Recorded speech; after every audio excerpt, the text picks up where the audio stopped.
Formation houses are pretty similar everywhere, because most of our students have joined us, have had a life.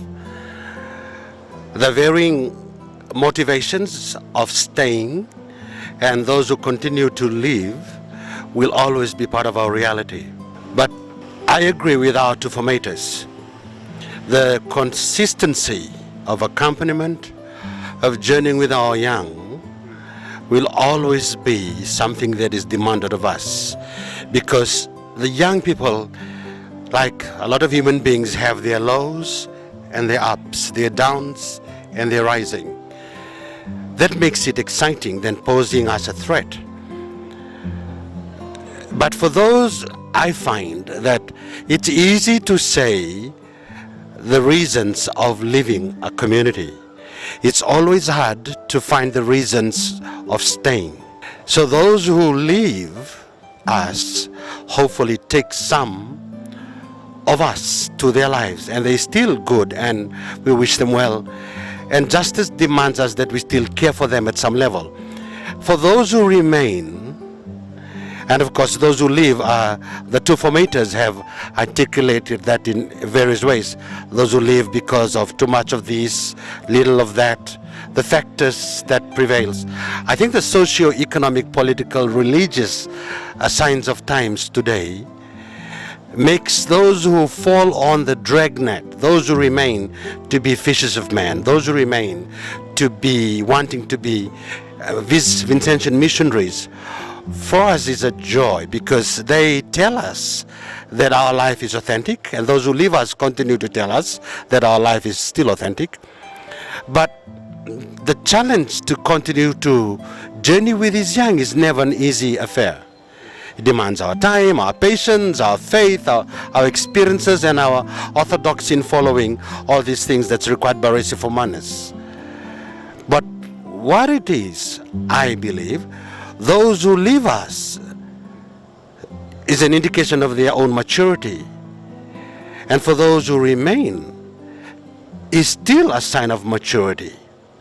So for us, the motivations that when they enter continues to something they continue to work on and nurture on and celebrate with us. And of course, some of them realize that they don't actually belong after so many years. But I think to our credit, we can say we are a community that is very human, a community that is trying to explore with a young about their callings, because it is true, many are called and few are chosen. That's so true. And those who remain continue to tell us that there's signs of hope. So the problems that come our way, from either from A to Z, when they present themselves and when we diagnose these problems in their journeys, we're saying, young man, this may not be for you. That's not the end of the world for that young man. We're saying the world is out there. Go out there and discover more. Do so with your freedom. We cheer you. We support you. And for those who find their freedom in our community and sees pluses, positives, ongoing challenges to remain, we're saying, good on you. Share with us our Vincentian life. This is the gospel we want you to share with us. This is not the end of the journey, because tomorrow will be another day. So the problems that comes to us can be a positive too. It can be, I think the young person who's journeying with us have to know that they're finding God in whatever form or shape is okay.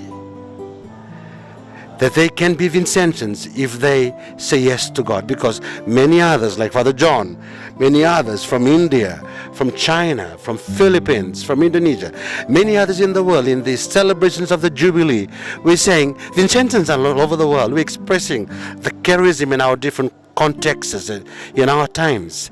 It's an authentic calling. These problems that come to us, whether they come to us through royal commissions or finding of our formators or the assessments of our student body, let's not stop here. These are signs that we can conquer together.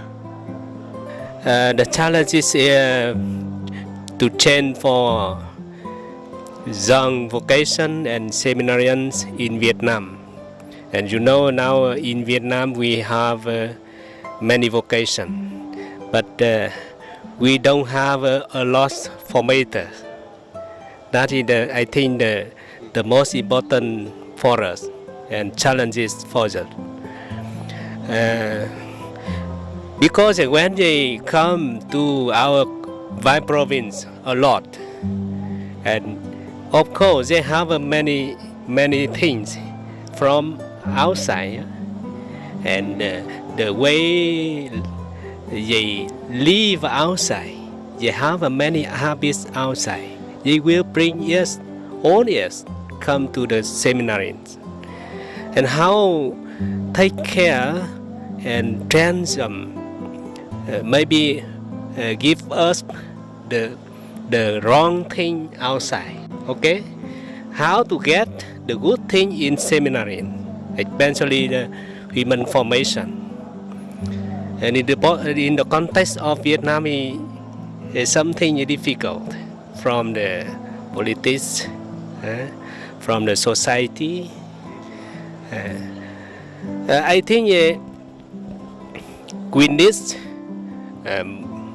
more formators to take care of them. And I have challenges because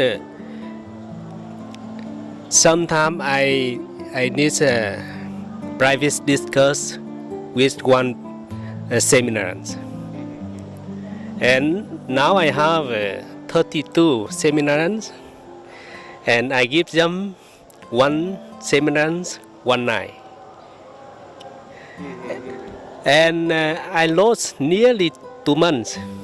See, because some night I cannot work with them because I have another thing, important thing to work, and I lost nearly 2 months private discussion with them. We discuss with them. We open our hearts to them and make them open their hearts with formators. And we know, and something we heard or we recognize in their life not good, not conflict with the seminary life. We share them and we advise them how to live to become the good seminarians. That's one problem. And the second, I think, in Vietnam, and now we need many professors of the Vai province, because even professors, they are not formator, but when they teach them, they recognize them something. I think many things from them, and we can share from the professor and how to take care of seminarians. And some of them, the professor, when they teach, they know them, how they do, how they study, how they live in the seminary. And they can share the professor in the Vai province, can share the formators. And formator look in the good way, how to teach, how to show them to live, to become the good seminarian in the seminary. And if they good seminarians, in the future they good priests. I think it's very important how to show them love God. When they love God, they can respond the call from God. Even work in the harsh or difficult place. If they love God, they can do. And how to show them love for the poor. And when they love for the poor, I think they have created to looking for the good way to help the poor. And now in Vietnam, we take care on the focus on the teaching for our seminarians, and how in the future they can go everywhere to evangelize and serve the poor in everywhere, not in Vietnam. I think that we need to take care for our seminarians. That's why now I try to teach English for them. I think the English is very important for them in the future, work in another country. That's I think the challenges in Vietnam. Okay, thank you.